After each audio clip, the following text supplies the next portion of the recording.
Olá, estamos começando mais um programa Oficinas de Gestão, Oportunidade de Desenvolvimento, executado pelo Departamento de Ciências da Administração do Centro Socioeconômico da Universidade Federal de Santa Catarina. Uma oportunidade para vocês, estudantes dos cursos de administração, na graduação, na pós-graduação, para ampliarem os seus conhecimentos utilizando o conteúdo deste programa como atividade complementar à sua formação. O tema sobre o qual nós vamos conversar nesse programa do quarto ciclo do projeto Oficinas de Gestão é a análise administrativa em perspectiva histórica. Para isso, eu já estou aqui ao lado do nosso convidado, o professor Paulo Emílio Matos Martins. O professor Paulo é doutor em Administração de Empresas pela Escola de Administração de Empresas de São Paulo, a EASP da Fundação Getúlio Vargas, mestre em Administração Pública pela Escola Brasileira de Administração Pública e de Empresas, também da FGV, pós-graduado em Administração de Projetos pela EAP-FGV e em Economia Internacional pelo United Nations University FESP, em Política e Governo pela Universidade do Texas, nos Estados Unidos. Engenheiro mecânico e licenciado em Desenho pela Universidade Federal do Pará. O professor Paulo Emílio é professor do quadro permanente do Programa de Pós-Graduação em Administração da Universidade Federal Fluminense, diretor do Núcleo de Estudos de Administração Brasileira, ABRAS-PPGAD da Federal Fluminense, e coordenador do Programa de Desenvolvimento de Recursos Humanos do Governo do Estado do Rio de Janeiro.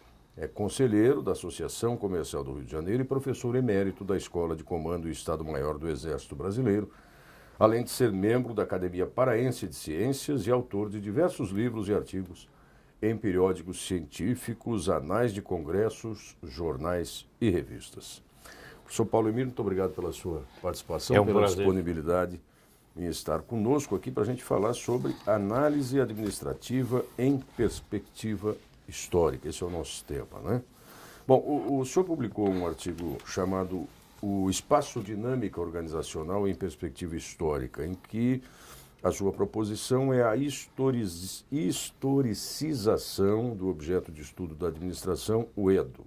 Vamos falar um pouquinho sobre esse estudo mais recente, professor? Vamos sim. Esse, na verdade, é o tema que inspira todo o núcleo de pesquisas, né, que eu criei já há quase 30 anos. Ano que vem faremos 30 na UF e que sigo dirigindo. A ideia é bastante simples, né, para os estudiosos de ciências sociais em geral. Há eu diria, um esquecimento, para ser educado, né, na teoria administrativa clássica, que ela despreza ou olvida completamente o fato de que o fenômeno administrativo é um fenômeno social. E, como tal, ele é um fenômeno político, obviamente, um fenômeno simbólico, quer dizer, ele, no ato de realizar-se, ele dá significação ao mundo, ele enfim, cria toda uma significação para o seu próprio universo. E, em consequência de tudo isso, é um fato histórico. Em sendo histórico, obviamente, eu brinco até em aula, eu digo, ele não é, ele vem sendo, não é? Embora isso seja óbvio, e a própria economia atenta melhor para isso do que nós da área de organizações ou de administração, porque você vê, é difícil você imaginar a formação de um economista no Brasil, que está no mundo, que não passe pela cadeira de economia brasileira e tudo. Mas não existe. Quer dizer, até existe, nós criamos na UF, algumas instituições até vêm acompanhando a gente nessa linha, um estudo da administração singularizada no espaço brasileiro, seja pública ou privada. Então, a ideia do espaço dinâmico organizacional é exatamente essa.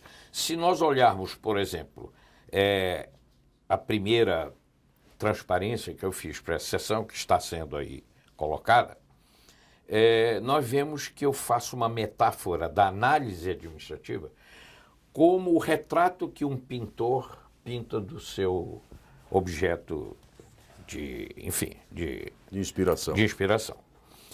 Assim como o pintor, o artista, necessita de cores, que ele vai misturar e obter matizes, cores secundárias, etc. Para elaborar o retrato, O analista organizacional precisa de dimensões de análise para fazer um retrato mais completo possível desse espaço, que eu chamo dinâmica, proponho chamar, né, organizacional, já buscando também esclarecer um ponto que a teoria não se debruça como devia. Alguns colegas se concentram nos estudos organizacionais, e aí a ideia de organização do espaço, no sentido lato, emerge. Outros preferem o processo administrativo, a gestão, e aí a dinâmica é que ganha, que sobressai. Né? A ideia desse espaço dinâmico organizacional é exatamente a de mostrar que o objeto do estudo da administração é um espaço dinâmico, ou seja, é um espaço no sentido lato, não apenas físico, que estrutura uma dinâmica e que é estruturado por ela. Essa, digamos assim, seria a primeira ideia que nós gostaríamos de deixar aqui. Daí, espaço dinâmico organizacional. Em perspectiva histórica, por quê? Pela razão que iniciamos a nossa fala hoje aqui, não é?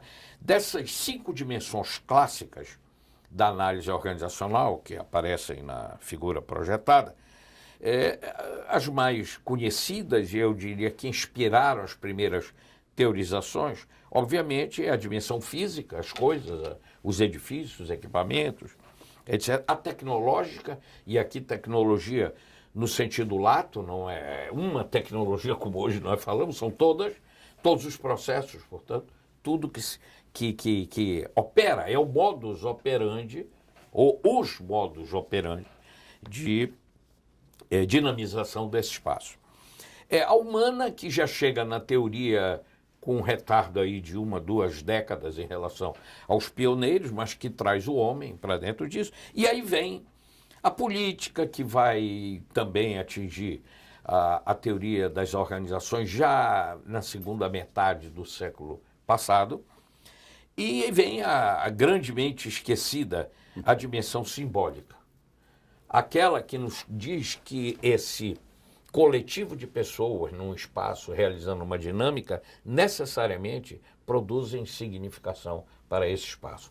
Eu chego a falar de uma certa cosmogonia, me perdoem aí os estudiosos da etnografia, enfim, antropologia cultural, talvez seja um pouco exagerado, mas realmente as organizações dão significação muito mais do que ao seu próprio espaço, mas ao mundo, à vida e tudo mais. Bom, com essas dimensões, então, se construiria a análise administrativa. Com o destaque a umas transparências que estão sendo apresentadas agora, que mostram que essas dimensões podem ser metaforizadas também como vetores, cuja a soma resultante dessa ação múltipla, multidimensional, seria a perseguição dos objetivos da organização. Obviamente que essa que está representada aí na transparência que estamos apresentando. Essa dinâmica, obviamente, se faz através do trabalho societariado, não é? Então, essa resultante da sinergia dessas 5 dimensões apareceria através do trabalho societariado, que, em última análise, é o objeto da administração. A transparência seguinte procura apenas registrar que, ainda que muitas vezes nós sejamos levados pela ideia equivocada, eu penso, de que se pode olhar uma dessas dimensões isoladamente, na verdade, ela em planos diferentes contém as demais. Então, o mais correto seria pensar que o espaço, além de multidimensional, é também um espaço sinérgico. Não há a dimensão humana. Há a humana, que é influenciada pela física, que produz a significação em função da própria tecnologia que opera e assim por diante. Bom, finalmente chegamos à transparência seguinte, que aparece isso tudo projetado no tempo, ou seja, na história, destacando que esse espaço dinâmico, no tempo, ele se configura, reconfigura-se, dá significado e se ressignifica.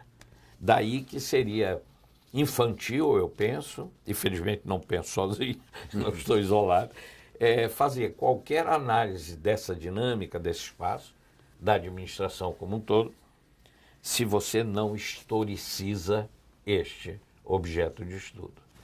Resumidamente, este é o Edo. Agora, o senhor mencionou há pouco que 30 anos, né, de um núcleo, né, quer dizer, de um grupo de pesquisa que se debruça sobre esse tema e, obviamente, agora, mais recentemente, com essa sua formulação, com essa reflexão, e que o senhor disse que há aspectos que vêm sendo sonegados, negligenciados ou esquecidos ao longo da análise histórica das organizações, enfim. Mas é possível historicizar uma disciplina como essa, cuja teorização clássica é tão funcionalista ou é extremamente positivista e inclusive anistórica? É isso que vem sendo tratado ao longo das décadas. A pergunta é bastante oportuna e, por acaso, na sequência da apresentação, viria mesmo uma lâmina que esclarece um pouco isso. Se você for fazer um levantamento na bibliografia especializada, em estudos organizacionais, etc., você verá que não há, assim, grande novidade em trazer a história para a administração. Mas veja, segundo este resumo que eu proponho, ela tem sido feita de 3 formas. Com aquilo que a literatura anglo-saxônica chama business history, que seria a história dos negócios, ou empresarial. É muito comum as empresas bem-sucedidas, 50 anos, 30, já, contratam historiadores, muitas vezes com grande competência e cuidado, e escrevem a história da empresa. É óbvio que esse documento, essa análise, é uma análise, acaba sendo elegíaca. A função dela é isso. Tal. E, embora registre passos do desenvolvimento do espaço dinâmico organizacional, mas não se preocupa em entender o porquê, não é? É mais para, vamos dizer assim, registrar. Mas há um segundo grupo, que ainda a literatura anglo-saxônica chama Management History, que seria a história da gestão. Ela deixa de ter foco propriamente numa empresa, uma organização ou uma entidade pública e passa a olhar a gestão, né? Por exemplo, as artes gerenciais japonesas, que foram moda nos anos 70, etc. E, finalmente, há uma história organizacional, a Organization History, que é essa que normalmente nós ministramos, resumidamente, nos cursos de teoria geral, etc. Nenhuma delas, propriamente, tem este foco na historização do espaço como método de análise, não é? Então, o que nós propomos, que você já esclareceu bem no resumo que fez da nossa primeira intervenção aqui, é a historicização da análise organizacional. Então, na análise, o elemento, o objeto de estudo dessa análise, em análise, portanto, é historicizado. Aí você poderia me perguntar, bem, mas e como vai fazer isso? É claro que a história tem múltiplos métodos e todos eles podem nos ajudar, não é? História oral, etc. O nosso grupo de pesquisa que você referiu, sem desprezo por outras metodologias, tem se apoiado muito, como referência teórica, no pensamento social brasileiro. Então, nós, inclusive, temos no nosso mestrado lá na UF, em Niterói, né, temos aí uma cadeira obrigatória, até por sinal, de pensamento social brasileiro. Onde? No curso de administração, no mestrado. Mestrado. Na graduação ela não é dada, né? É somente no mestrado. Deveria até ser, e eu penso até em todas as formações, não só em administração. E nessa disciplina, por exemplo, a gente vai às leituras clássicas dos intérpretes do Brasil, não é? Eu fiz até uma lâmina que está sendo colocada, né, como ilustração desta aula, em que eu pego aqui casos os mais conhecidos, né, numa matriz em que na primeira coluna você tem as tais 5 dimensões clássicas da análise e que nós usamos no modelo aí do espaço dinâmica organizacional. Na coluna central, nós temos algumas categorias que emergem dessas análises ou interpretações clássicas do Brasil, do país, da sociedade, etc. E na terceira, os autores que as propõem. Então, você vê, apenas para fazer uma entrada ilustrativa, obviamente, você poderia usar a categoria tão celebrada e tão questionada também, do Homem Cordial, do Sérgio Buarque de Holanda, no seu clássico Raízes do Brasil. É óbvio que ele olha esse espaço a partir, com foco principalmente na dimensão humana, no primeiro momento. Quando ele cria o Homem Cordial, ele está preocupado em ver traços que poderiam ser, evidentemente, singularizadores deste ator dentro desse espaço.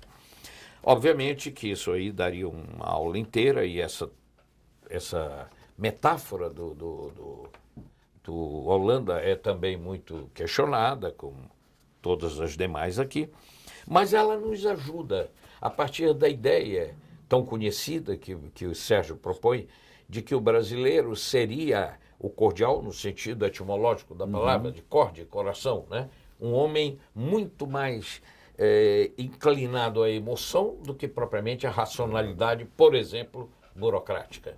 E aí você teria todo um campo para estudar. Ainda na mesma linha, o próprio Sérgio propõe a ideia do aventureiro, procurando colocar a diferença entre a colonização espanhola na América e a lusitana, a portuguesa, né? Ele cria as figuras de que... E é interessante isso, porque a gente mistura tudo, acho que somos todos iguais e não somos.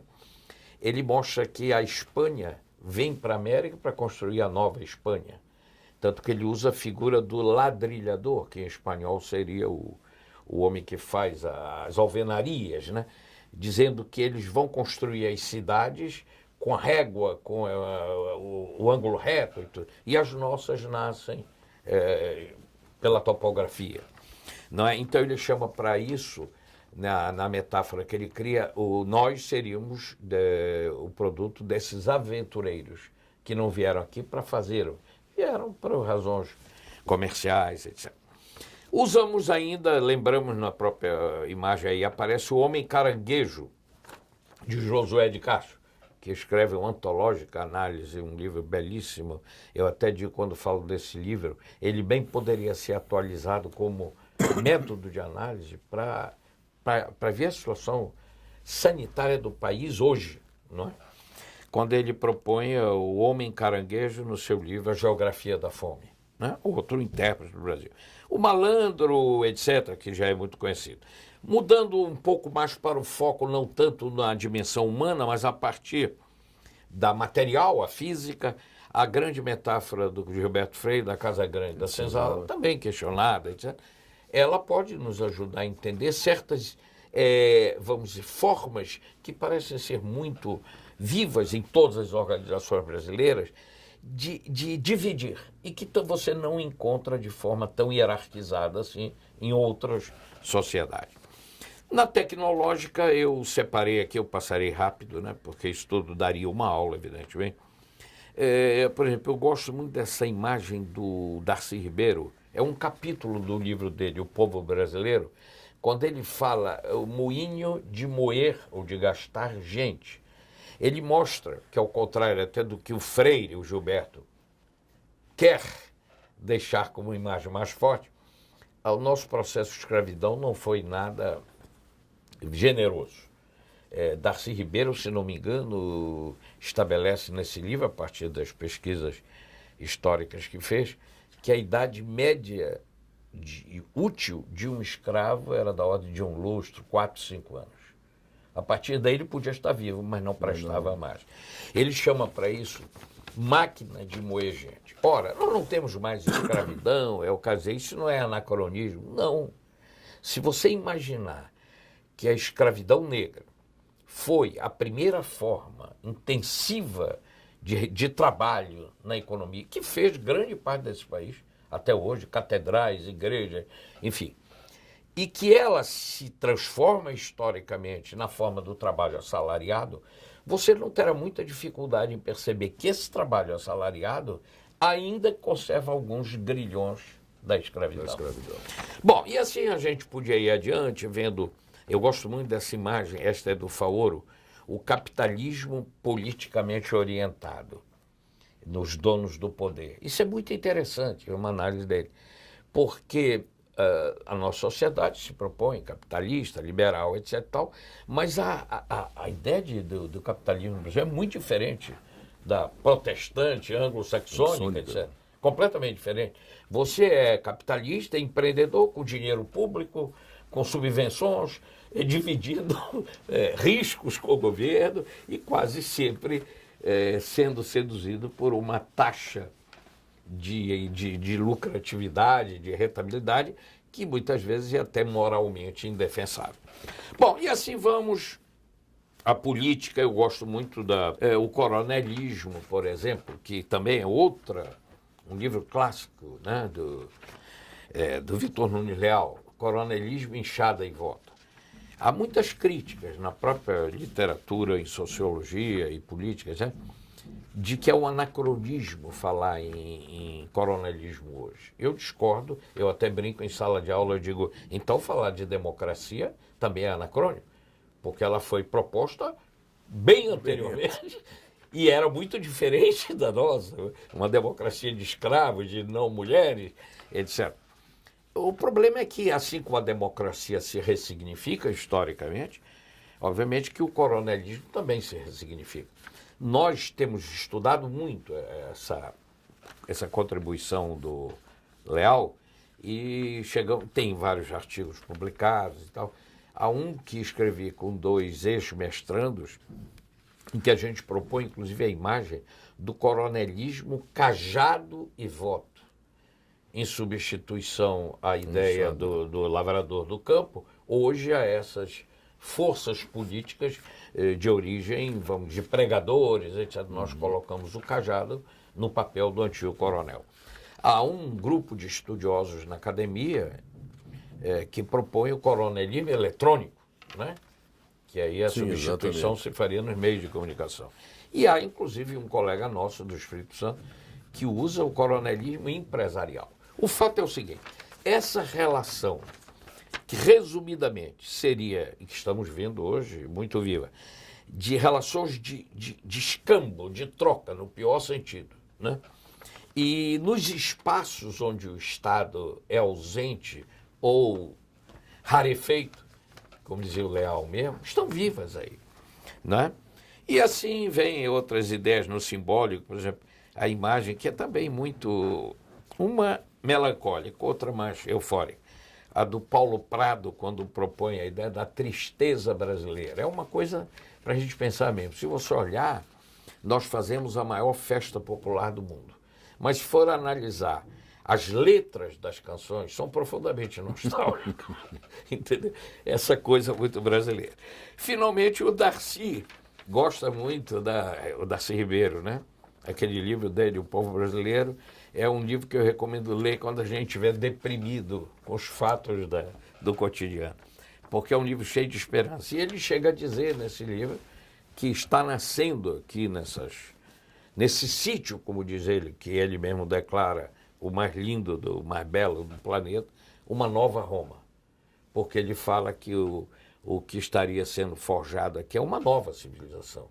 Não é a civilização que aí ele dá ser um homem entusiasmado, né? Então, ele critica nosso legado europeu como de um povo, enfim, que teve a sua época, né? Que não estaria surgindo nessa mestiçagem, nessa contribuição pluriétnica e tudo, uma nova civilização que ele chama a Nova Roma. Agora, é curioso, professor, que o senhor faz menção a vários autores e várias escolas, digamos assim, algumas contemporâneas, mas algumas com uma larga distância entre a sua publicação, enfim. Isso é demonstração de que, de fato, há uma dinâmica e há um processo que faz com que essa análise esteja a análise. E não que essa necessariamente memória... seja, e que cruza diferentes referenciais. Exatamente. Para que serve essa memória, e resumidamente, em alguns dos mais celebrados autores? A lista é enorme. Eu até em sala de aula gosto de brincar com os alunos, dizendo, ela começa, na verdade, na Carta de Caminha, né? Se você olhar a Carta de Caminha, ela é profundamente analítica, ele tem vieses antropológicos, quase sociológicos, políticos, etc. Ele procura descrever aquilo que iniciava, né? É um primeiro documento, sem dúvida. E de lá para cá, os historiadores hoje aproveitam muito isso, né? O Brasil tem uma extensíssima bibliografia de cartas de exploradores que aqui passavam, até porque a posição, vamos dizer assim, do país, hoje o país, né, do Brasil, né, no mundo, no globo, eu diria, obrigava, o Porto Rio de Janeiro, não é à toa que lá se desenvolveu uma próspera indústria naval e tudo, foi durante muito tempo um porto obrigatório para os navios, as caravelas primeiro, que chegavam ao Rio, quando chegavam, precisando urgentemente de reparos navais no estaleiro e tal. Então, pela Baía de Guanabara, e depois, em consequência, descendo mais para o sul, etc., muitos exploradores que não vinham ao Brasil, né, passavam. E aí você tem uma riquíssima registros em cartas, missivas, etc., falando das características locais, ambientais, geográficas e tal do Brasil. E hoje em dia, isso é muito usado pelos historiadores, não é? E nos ajuda a compreender melhor, até com visões não tão envolvidas no próprio contexto, né? Do que realmente é que nós somos e se é que somos singulares, né?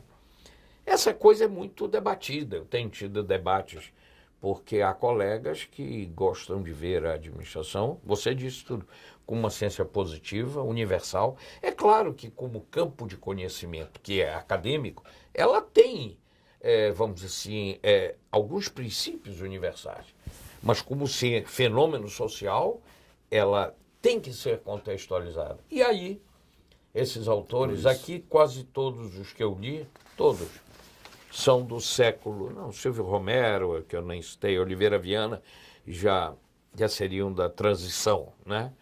Mas você encontra desde o século XIX aí. Ano passado, o nosso grupo de pesquisa instituiu já há alguns anos um mérito, um diploma que damos anualmente para um desses intérpretes, em função de efemérides, centenários, enfim. Ano passado, nós homenageamos, por decisão do grupo, pela primeira vez um não brasileiro, o Jean-Baptiste Debré, né, o pintor, que veio com a missão francesa. E por quê? Porque o ano passado completamos 200 anos da chegada da missão francesa. Debré vai ser, embora tenha escrito também, mas principalmente nas suas gravuras, vai ser um fantástico repórter do Brasil, principalmente joanino, né? A escravidão, aquela coisa, e da própria nobreza. Na verdade, a obra dele está dividida em 3 seções claras. Num primeiro momento, ele vai pintar o nativo, e ele anda por aí, tribos, etc. Num segundo, ele se concentra muito na escravidão negra, basicamente no Rio de Janeiro, né? E na terceira, ele vai pintar a aristocracia, os imperadores, as cerimônias de coroação e tudo mais. Então, nós temos já distribuído, aí muitos desses autores aqui já foram contemplados, Euclides da Cunha, o próprio Vitor Nunes Leal já foi. Esse ano nós estaremos homenageando o Darcy Ribeiro, porque completamos agora em fevereiro 20 anos da ausência dele, uma ausência muito sentida, quer como pensador, como brasileiro. Professor, já que o senhor mencionou há pouco essa láurea, digamos assim, que o Abras confere, Vamos falar um pouquinho do que é esse grupo, como é que vocês têm atuado e quais são as grandes contribuições, ainda que o senhor seja efetivamente suspeito para falar. Sim, claro. Mas está perdoada a suspeição. Bom, eu tentarei ser repórter. Fique à vontade, professor. Sem um tom, vamos dizer assim, de querer laudatório, etc. Até estamos fazendo um levantamento sobre isso. Eu desconfio que o nosso grupo de pesquisa possa ser o mais antigo no Brasil na área, inscrito no CNPq e tudo. Porque, como lhe disse, ele completará no ano que vem 30 anos. Ora, isso é quase a vida toda de um acadêmico, não é? E é muito difícil fazer pesquisa no país, né? Nós temos tido apoio de CAPES, CNPq e tudo, e outras instituições de fomento e tudo, mas com muita dificuldade, a gente sabe que o dinheiro é muito escasso, não há incentivo para isso. Tem que haver um voluntarismo muito grande e tal, um sentido quase missionário. Então, nesses quase 30 anos, eu listei aqui o que seria também estar numa lâmina aí. A primeira criação e a operacionalização do Núcleo de Estudo de Administração Brasileira, ABRAS, desde 1988. Hoje ele é uma rede. Aqui nessa Universidade de Santa Catarina, nós já ministramos para o doutorado e para o mestrado, a convite da coordenação à época, um seminário de administração brasileira, era eletivo e tal, para o programa de pós-graduação aqui dessa escola. E hoje ela pertence à nossa rede, portanto, nós temos uma rede com mais de 50 instituições que nacionalmente cobrem todas as 5 regiões do país, não todas as capitais, evidente, mas tem Amazônia, Nordeste, Sul, Sudeste, Centro-Oeste, todas têm universidades, institutos de pesquisa, etc. E fora, ela tem crescido muito na América Latina, até porque nós temos ampliado essa ideia de administração brasileira e de pensamento social brasileiro para o estudo do pensamento social latino-americano. Aqui mesmo tem alguns autores, Darcy, Celso Furtado, que já entraram por aí. Hoje eu diria que os países que mais avançaram nisso, junto conosco, na rede e tal, o Equador, não é? Tem teses até feitas lá usando essas referências todas. Colômbia, um pouco Argentina, menos do que devia tão próxima da gente, mas também não é. No Caribe tem países como Cuba, inclusive, México, e os nossos contatos perto. Na Europa, pela temática que nós estudamos, ela está mais afinada com a Península Ibérica. E tem instituições portuguesas e espanholas. Bom, falei da rede. O desenvolvimento da disciplina administração brasileira, que acabo de mencionar, foi dado um seminário aqui sobre ela há uns 4 anos atrás. Não é? O projeto, esse foi interessante, que tem um livro, e o livro está até esgotado. Originalmente foi minha tese de doutoramento. Eu chamei a Reinvenção do Sertão. Foi uma pesquisa intensa de 10 anos, que me levou ao sertão, obviamente. Eu estudei nesse trabalho, tese e livro com esse nome, como a comunidade de Antônio Conselheiro, no interior da Bahia, na região mais árida, do semiárido, teria feito aquele milagre, sim, de resistência, pouca gente sabe, a mais da metade do efetivo do Exército Nacional da época, que lutou em Canudos, com apoio de 4 forças públicas voluntárias, a do Amazonas, Pará, São Paulo e a da própria Bahia, que no final se agregaram às tropas federais, atendendo a uma súplica, eu diria, do governo nacional, porque a situação era muito difícil. Então, eu me interesso, obviamente, não por questões militares, que talvez não tenha nem a competência para isso, mas sim a estratégia de organização que permitiu um crescimento fantástico. As estimativas dessa população variam muito, né? Mas a mais baixa que eu encontrei fala em 12 mil, 10 mil pessoas vivendo na comunidade. Durou 4 anos só, 4 anos. As mais elevadas, que inclusive uma delas é de um oficial combatente do Exército Brasileiro em Canudos, fala em 35. É o Duque Estrada Macedo Soares, que escreve um livro publicado no mesmo ano que Os Sertões do Euclides da Cunha. Então, esse, por exemplo, estudo, ele é, na minha visão, o que foi mais longe na trilha do Abras, que se volta para as organizações não burocráticas, não formais, procurando olhar outras formas de organização. Outros projetos, por exemplo, estudamos um tempo a evolução da estrutura de organização do Banco do Brasil, desde sua fundação em 1808, para procurar compreender como é que uma instituição, no nível estratégico, claro, se desenha, se modela para papéis tão diferentes. O banco já foi Casa da Moeda, Banco Central, etc., ao longo da história. Não é? Tem uma linha também mais ligada à linha de negócios e empresas que procura estudar o empreendedorismo no Brasil, mas sem essa visão marcadamente psicologizante e de traços e não sei o quê da literatura mais comum. Nós procuramos entender, por exemplo, o que é a contribuição de Visconde de Mauá, Delmiro Gouveia, entendeu?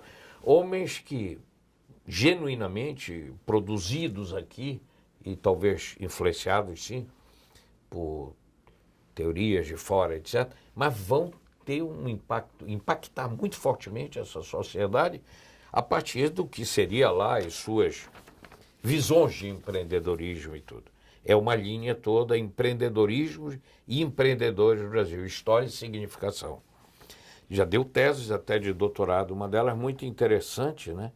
De uma ex-orientanda minha, professora hoje do IAG, na PUC no Rio, Alessandra Costa, que ela procura mostrar como essas empresas juniores dentro das nossas faculdades têm criado uma cultura de empreendedorismo muito, vamos dizer assim, apoiada nisso que o americano chama o pop management, dessas revistas de sucesso e tudo mais, que muitas vezes não contribuem muito, porque falam de realidades muito diferentes da nossa. Bom, realizamos uns simpósios, congressos internacionais vários, o projeto de contribuições do pensamento social brasileiro para a qualificação do ensino e da pesquisa em administração, que teve financiamento da CAPES, CNPq, esse envolvia, era a nossa parceira e é até hoje, a Universidade Federal do Rio Grande do Sul, que também tem um núcleo que trabalha muito com tudo isso. E a própria Fundação Getúlio Vargas e a UF, era um projeto de 3 instituições. Esse me encanta muito, eu devo até confessar que no momento está parado. Nós estudamos governo e administração pública na crônica de Machado de Assis. Olha só. Você sabe que o Machado, ao longo de sua vida, escreve algo como 600 crônicas que são atribuídas a ele, com nomes, pseudônimos, heterônimos, anônimos, etc., mas que são reconhecidas como dele. E veja a inteligência machadiana na cabeça de um homem que foi um burocrata. Sim. Ele foi até ministro, interinamente, né? Então há uma riqueza enorme naquela ironia da sua análise e tudo, de um momento fundacional do Brasil, né? O fim do Império, o início da República, fim da escravidão, etc. Tem um manancial aí enorme. Essa pesquisa andou muito. Já existe esse banco de dados, foi levantado tudo. A análise está carecendo de fôlego para ir adiante, está meio devagar. Bom, eu citarei mais um, assim, o que tem de curioso. Essa foi uma dissertação de mestrado muito interessante, feita por também ex-orientando de mestrado, pernambucano. Ele teve uma felicidade extraordinária no próprio nome.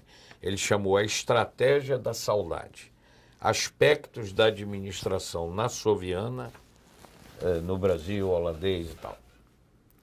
O que ele faz? Esse nome surge até da pesquisa de campo dele, quando ao analisar a estratégia de Maurício de Nassau no Brasil holandês, do Atlântico Sul, ele percebe no imaginário do povo, da gente dele, que o recifense falava de Maurício de Nassau, uma coisa que ele não sabe nem o que, com uma nostalgia, sempre com a imagem do que seria um modelo de gestor local.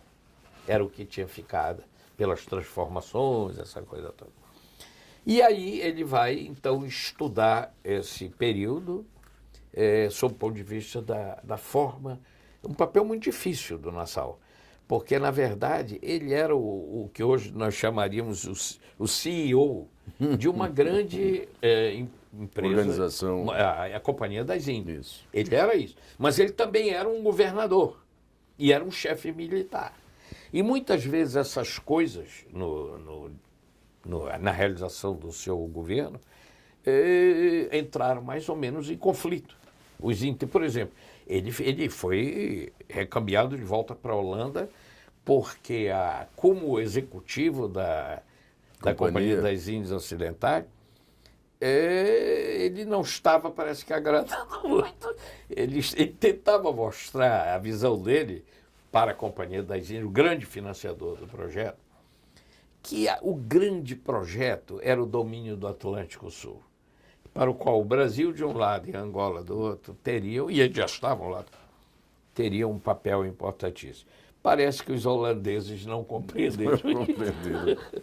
Mas que maravilha, então estamos aqui, chegando próximos do encerramento dessa agradável conversa com o professor Paulo Emílio Matos Martins, da Universidade Federal Fluminense, sobre esse tema que evidentemente renderia aqui muito mais tempo, mas queremos de novo agradecer a disponibilidade e a disposição de estar conosco aqui do professor Paulo Emílio e solicitar apenas, professor, que em breves 2 minutos o senhor converse com os estudantes que acompanham esses nossos programas, para que eles, como alunos de graduação ou alguns até de pós-graduação nessa área da administração pública, possam passar a adotar, digamos assim, algumas dessas dimensões que o senhor traz aqui, e inclusive beber nessas fontes que são clássicas, que aparentemente estão desconexas do mundo da administração, mas que nos ajudam a compreender melhor o Brasil sob essa perspectiva. Né? É um prazer estar aqui falando para estudante. Eu atendi a esse convite dessa aula com muito entusiasmo, porque eu sempre achei que um país como o Brasil